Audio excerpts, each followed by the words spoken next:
Welcome to the INFOWARS Nightly News. I'm David Knight. It's Thursday, February 20th, 2014, and here are our top stories. Tonight, the U.S. and EU move to impose sanctions on Ukraine. And the Second Amendment sends 3 thugs running. That's next on the INFOWARS Nightly News. And I see guys walking like they're thugs down the street. And if they come up to me and try to put a hand on me, I'm going to punch them right in the throat.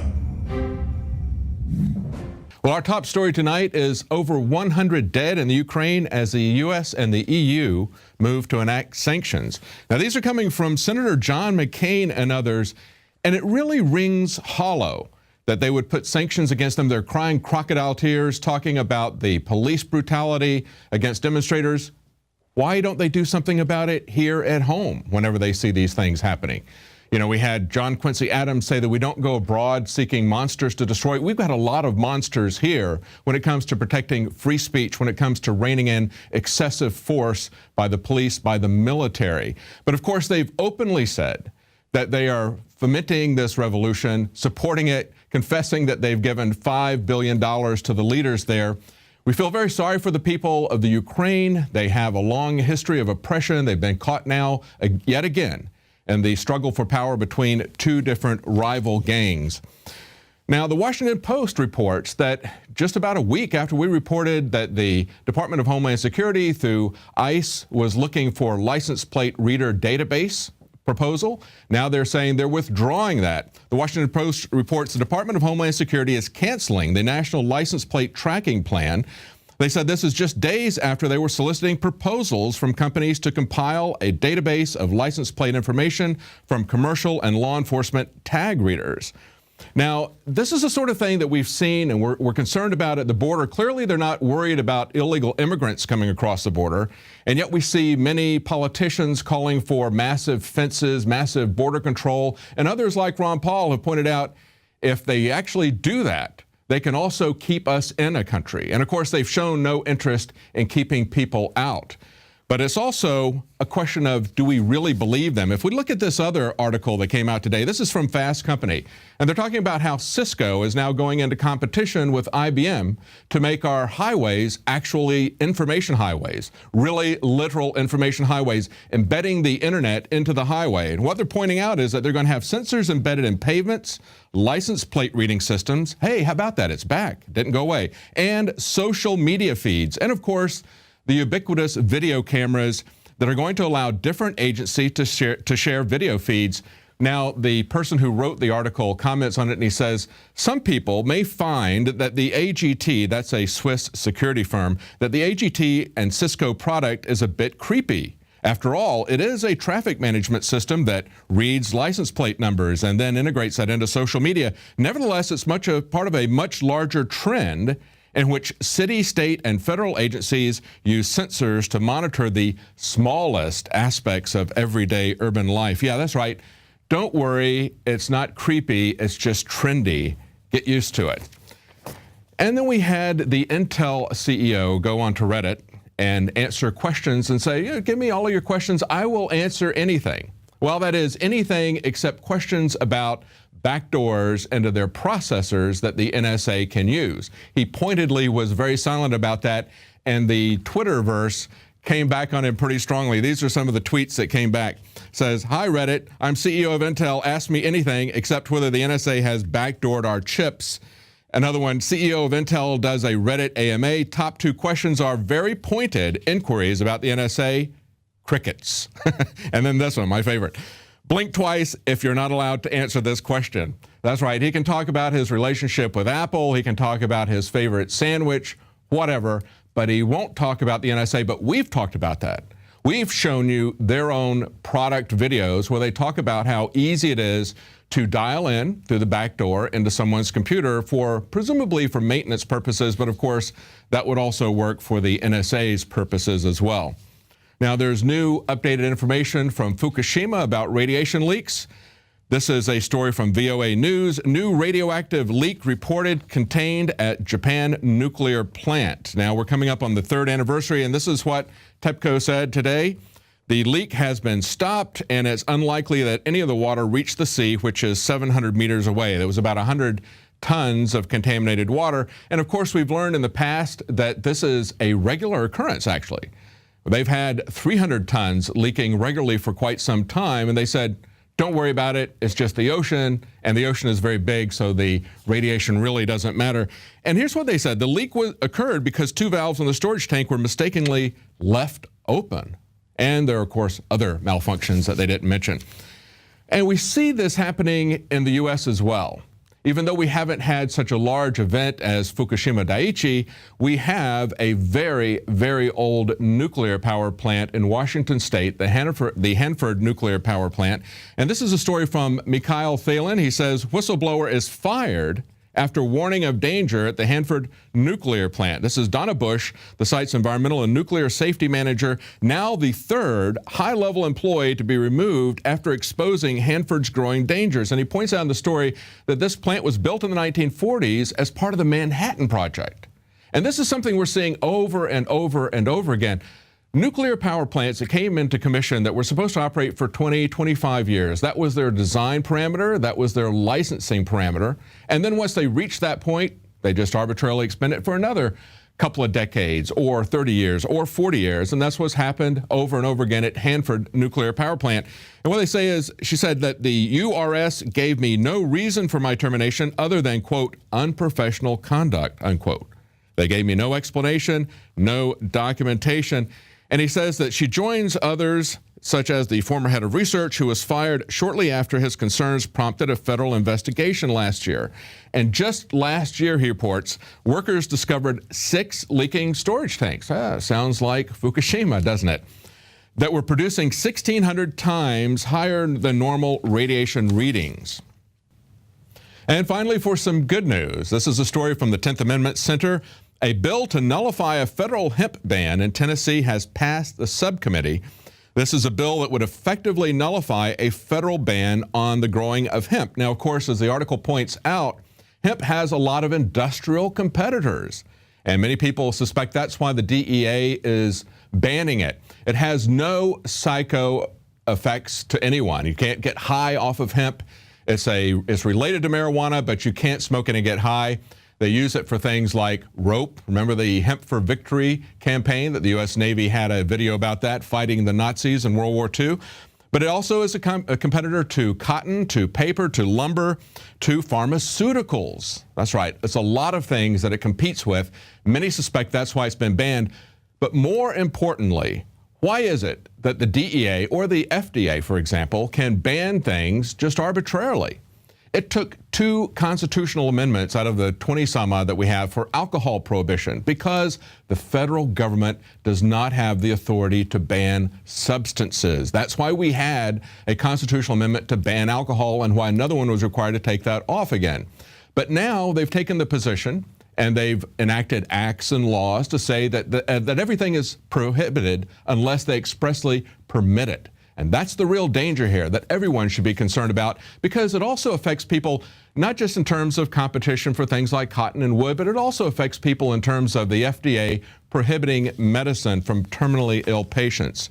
Now, stay tuned. Right after the break, we're going to have some very interesting updates on the Second Amendment and a special report from Jakari Jackson, so stay tuned.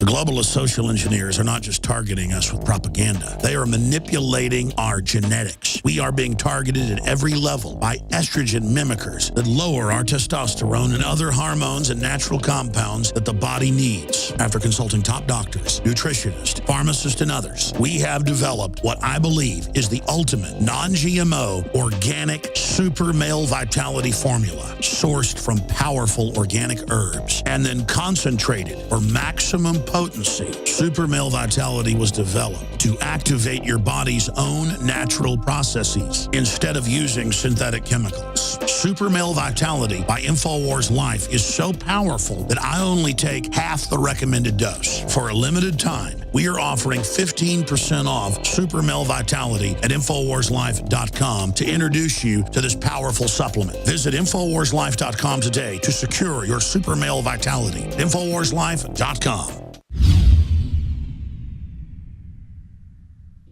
The globalists have controlled the mainstream media for a long time, but now they're expanding, making the weaponization even more vicious and deceptive. All the major networks are state-run. We are partnering this year with the NFL. The NFL has become a political weapon against the Second Amendment and pushes Obamacare. MSNBC tells us that our children belong to the state. We have to break through our kind of private idea that kids belong to their parents or kids belong to their families and recognize that kids belong to whole communities. The brainwashing media machine has been turned up on high, and it's time for humanity to double down on the true people's media and strike back against the tyrants that are destroying our civilization with their lies and fraud. We are the resistance. You are the resistance. You are the InfoWar. It is more important than ever to realize that we are not the alternative media. We are the true media. The establishment dinosaur press is dying. We are in an information war, and we are losing that war. Join us at InfoWarsNews.com and PrisonPlanet.tv. Members can share their memberships with up to 11 people. By subscribing, you will literally be buying war bonds in the InfoWar to expand our operation in the face of the tyrants. Join us at PrisonPlanet.tv.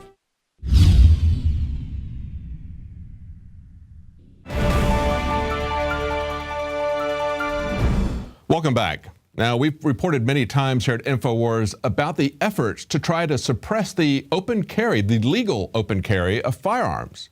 Now, we believe this is part of the campaign to propagandize the public, just as Eric Holder has said in the past was his intention. They want people to be very afraid of guns wherever they see them, even if they see children drawing pictures of them in a school, but especially if they see someone with it slung over their shoulder and walking along. That is legal in the state of Texas, and yet they have banned it now around the state capitol because we've had open carry groups standing up for their civil rights. Now we're seeing the same thing in North Carolina. This is a story covered by GunConfiscation.com, and they're pointing out that this coming Saturday, there's going to be a Second Amendment rally that's going to be in Asheville, North Carolina. Now, in the past, the people who attended the rally would open carry, as they were legally allowed to do. But this time, they're saying that the police have a problem with that. And they're asking people to still wear a holster, but leave it empty. You know, kind of like Sheriff Woody. That's what they're asking people to do. Now, they come in and they say this, and I agree with this. The outrageous part of this story is that the attendees are apparently okay with this. While attending a Second Amendment support rally, would it make more of a statement to openly carry? And of course it would. It's absurd, but we're seeing this over and over again. And yet, look at this story out of Detroit. Mother opens fire on home invaders in order to protect her family. Now, this is exactly what the Detroit police chief came out a couple of weeks ago and said. He had started out as a police officer in California. Then he had gone to Maine. And then when he went to Maine, he realized that guns in the hands of law-abiding citizens makes the place safer, especially for the citizens. So he supports citizens owning guns, and he supports that in Detroit. And the police very quickly apprehended the 3 thugs who attacked this mother who was huddled inside the house with her children, protecting her children by using a firearm. They quickly apprehended them, but notice that they could not be there to protect them. That's exactly what the police chief of Detroit was saying, and that's exactly why we have the Second Amendment, to protect ourselves from criminals, whether they're individual criminals or whether they're criminals who get charge of the government. But there is an amazing amount of paranoia and fear that is being generated by the system. Look at what the NFL is doing. They're banning cops at the Super Bowl from carrying weapons. Here's Jakari Jackson's report. Police in Minnesota are suing the NFL for not being able to carry their weapons into stadiums while off duty. By prohibiting licensed police officers from maintaining possession of their service weapon, the National Football League not only violates the law, but places the public and law enforcement at unnecessary risk while impairing the legal status of police officers, the very people willing to put their lives on the line to protect the public every day, said a representative for the Minnesota Police and Peace Officers Association. Add to that, the Minnesota Vikings will be playing at the University of Minnesota until the new Viking Stadium is built. And as one might expect, the university stadium isn't keen on bringing weapons inside. Now, let me be very clear here. I'm not in favor of granting police extra rights, but this is a great example of how the police state eventually trickles down to the police themselves. And when we talk about the NFL, this is the same NFL who had snipers at Super Bowl 48 in the stadium, and also the same NFL who banned an ad for Daniel Defense because it depicted, quote, firearms, ammunition, or other weapons. Meanwhile, Super Bowl halftime commercials are still filled with excessive gunplay and disregard for collateral damage. One of the major sponsors at the big game this year was Pepsi. Pepsi, who underwrites events pushing gun control. So to the police, the military, or anyone else being asked to participate in the gun grab, remember that once they have a generally disarmed populace, they're coming for your guns next. You can find more reports at INFOWARS.com. The police and National Guard going street by street, house to house. We need to make sure, too, that whenever we knock on doors, people refuse to leave. We need to make note, call it in. They say there are no orders to use force, just strong persuasion, sometimes entering open houses with guns drawn, and instructions to disarm anyone inside. You say guns will be taken? No one will be able to be armed. We will take all weapons. Well, earlier today, we tried to contact the FCC after one of their commissioners wrote a very critical article of a program that they have coming up where they're going to embed themselves into local news stations. And we're concerned about that. So we call the FCC. Stay tuned. We're going to have that report right after the break.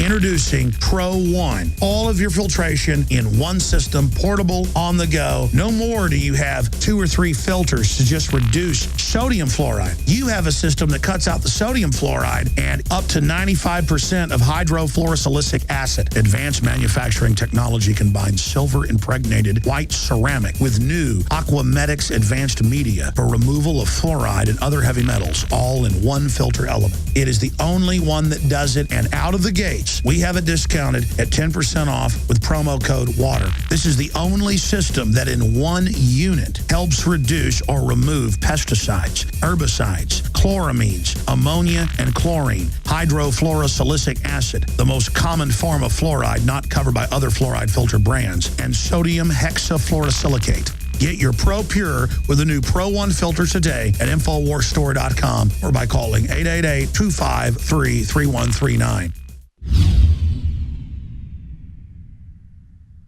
The facts are in. The studies are legion. Sodium fluoride and other toxic members of the fluoride family are devastating the health and cognitive ability of the American people. So why are the social engineers adding it to the water? Simple. Dumb down the host population that the parasitic technocracy is feeding on. We may not have been able to get fluoride out of the water supply yet, but we can help to get it out of our bodies. I am extremely excited to announce the exclusive InfoWars Life Fluoride Shield formulation, fusing 6 of the best documented ingredients from around the world to help the body remove not just toxic fluoride residues from the body, but a whole host of toxic substances. Let's take a stand against the globalists by blocking their poisons with Fluoride Shield. I use Fluoride Shield every day. Secure your Fluoride Shield and other pioneering formulations at InfoWarsLife.com today. Let's start cleansing our bodies now and support the Info War at the same time. That's InfoWarsLife.com.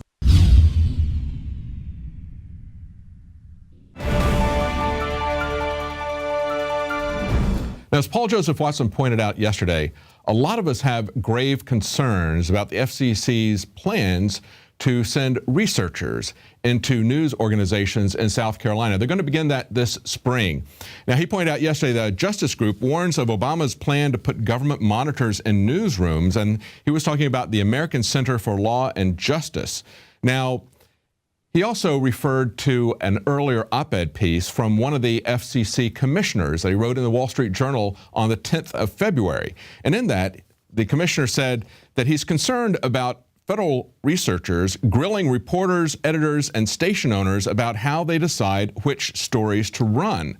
Now, this is part of what they call a multi-market study of critical information needs. And this is the way they describe the study in their own writings. They said, in order to assess whether government action is needed to ensure that the information needs of all Americans are being met, including women and minorities, It is necessary to understand how the public acquires critical information, how the media ecosystem operates to provide this information, and what barriers exist to participation.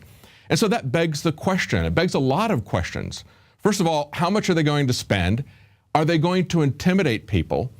We have to be very concerned about this because we've seen recently that the federal government says they are removing the barriers of restriction to Voice of America and Radio Free Europe. They were always prohibited after they were created at the beginning of the Cold War. They were prohibited from operating domestically. Now they say they're going to operate domestically. Is this something where they're getting intel to see how they can compete with real news organizations? Are they going to intimidate people?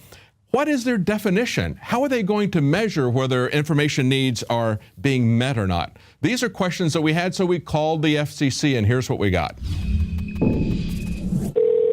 Dan Margolis.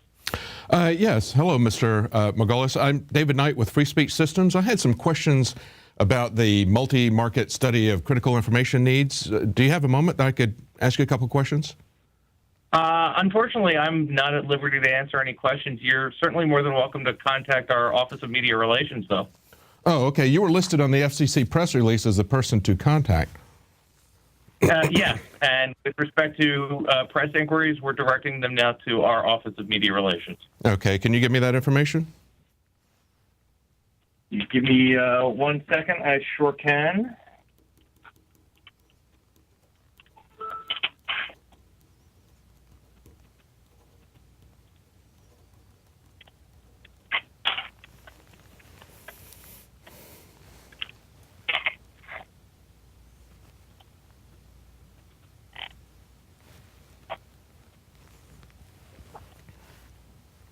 Phone number is 202-418-0503.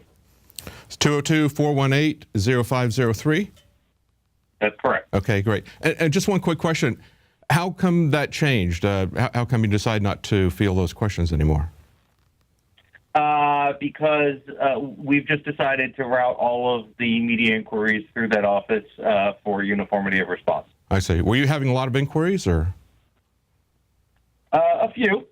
Okay. All right. Okay. Well, thank you very much. Thank you. Appreciate it. Bye-bye. May I help you? Yes, this is David Knight from Free Speech Systems. Okay, David Knight, how can I help you? Yes, and I'm talking to who is it? What's your name? My name is Sharon Hurd, and I'm just getting the messages together so that I can forward them. Oh, okay. So what were you calling about? What I'm calling about is the multi-market study of critical information needs. It's going to be taking place in South Carolina. Can you give me any information about that? Okay. Let me send an email to the director and deputy director and the press secretary, and one of them will be calling you back. Okay. And my question specifically is I have some questions about the program itself and the study model. I also had some questions, since they're going to be looking at print media. We are not directly involved with something with the FCC in terms of, we don't directly broadcast out of this location. We do have radio shows that go out, but it's other stations that are broadcasting that. So we're not directly under the FCC's jurisdiction, but then neither are the print media companies that they're going to be studying. So my question was, will we be involved in this, or how can we get involved in this? Okay, someone will be getting back with you shortly. Thank you. Okay. Bye-bye. Mark Richfield. Yes, hi, this is David Knight with Free Speech Systems. How are you? Hey, how are you? Doing fine. Thank you for talking to me. So how are we talking right now? Right now I'm recording this. Is that okay? No. I mean, I can give you a statement. I'm recording for broadcast? Yes. Yes. You don't? No, I'm not going to be on a recorded broadcast. I can send you a statement if you like, and I can explain to you what this is about. Well, actually, I just thought maybe I could get an honest back and forth question and answer about the nature of this information needs study and where it was going to be done and how much it costs and some things like that, but you're not prepared to. Okay, well, sure. I'm just not prepared to do a, I had to get clearance to do an interview on the air and so forth, so sorry. Okay, all right. Well, thanks. Do you want me to send you the statement? Sure, yeah. Send us your press release. That'll be fine. What's your email address? My email address is davidk@infowars.com. INFOWARS. I got it. All right. Thanks a lot, David. All right. Thank you. All right. Okay, now this is the email that he sent me. He said, by law, the FCC must study the ability of entrepreneurs and small business to compete in the media marketplace, and the Commission does not and will not interfere in newsrooms or editorial decision-making. And they also sent us a document reaffirming those claims to one of the congressmen who questioned them about this, Fred Upton. He's the chairman of the Committee on Energy and Commerce. Now, notice how they've changed this. First, this was about making sure that the information needs of women and minorities were being met. Now they're only talking about the ability of entrepreneurs and small businesses to compete in the media marketplace. If that's really their concern, why do they come down so hard on micro-broadcasters?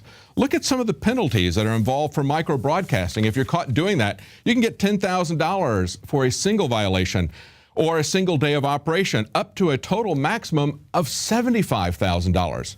How about the barrier of operation being the FCC themselves, the Federal Non-Communication Commission? They totally stonewalled us, just as they did the researcher on Sandy Hook that we talked to yesterday. It's become standard operating procedure for everyone in the government to act as if they are the CIA and to act as if they're the CIA. So that's why we're very concerned about the government saying they're going to use Voice of America here locally. Now, of course, there is a way to get your information needs met. We believe the best way to do it is to support Prison Planet TV. If you become a subscriber, you can share that with up to 10 other people at the same time when you watch the nightly news as it's being broadcast. You can also share documentaries with people, and of course, it helps to keep independent media alive. Well, that's it for tonight. We'll be back tomorrow at 7 Central, 8 p.m. Eastern.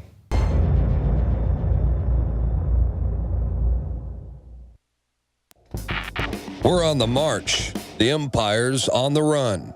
And the INFOWARS Army is standing strong. Wake up your family, friends, and neighbors and break the matrix at INFOWARSstore.com. Learn the truth and spread the message of liberty with the world's most comprehensive collection of books and documentary films. Maintain a healthy metabolism and energize your body to perform at peak health with Survival Shield Nascent Iodine.